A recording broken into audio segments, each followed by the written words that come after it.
কমিশনের যে প্রস্তাবনা সেখানে দ্বিকক্ষবিষ্ট পার্লামেন্টের ক্ষেত্রে তাদের যে প্রস্তাব ছিল যে 50% মানে 100 জনের মধ্যে উচ্চকক্ষের 100 জনের মধ্যে 50% সিভিল সোসাইটি থেকে আর 50% রাজনৈতিক দলগুলোর ভেতর থেকে আসবে। আমরা এই জায়গাতে একমত হতে পারিনি। আমরা বলেছি যে পুরোটাই আসলে যেহেতু এটা রাজনৈতিক মনোনয়ন থেকেই আসবে, ফলে আলাদা করে 50% সিভিল সোসাইটির জন্য বরাদ্দ করলে যেটা হবে যে বাংলাদেশ একটা স্ট্রং সিভিল সোসাইটি হারাবে। তখন সিভিল সোসাইটির সদস্যরাও চিন্তা করবেন যে কোনো একটা রাজনৈতিক দলের সাথে সম্পৃক্ত থাকলে পরবর্তীতে নির্বাচনের পর আপার হাউসে যাওয়া যাবে, কারণ মনোনয়নটা আলটিমেটলি ওই সিভিল সোসাইটির মনোনয়নটাও রাজনৈতিক দলগুলো থেকেই আসবে।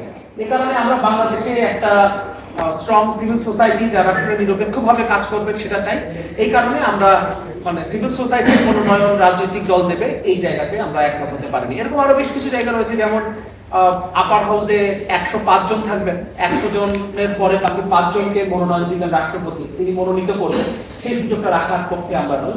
এরকম আরো বেশ কিছু জায়গা নিয়ে আসলে আমাদের মধ্যে আলোচনা হয়েছে।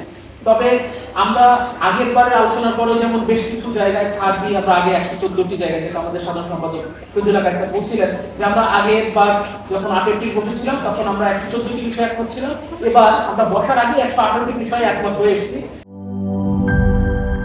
বান্ডেল থাকলে প্রতি সেনমানিতে টাকা বাঁচবে। বিকাশ সেনমানি বান্ডেল কিনে জিতুন প্রতি লেনদেনে।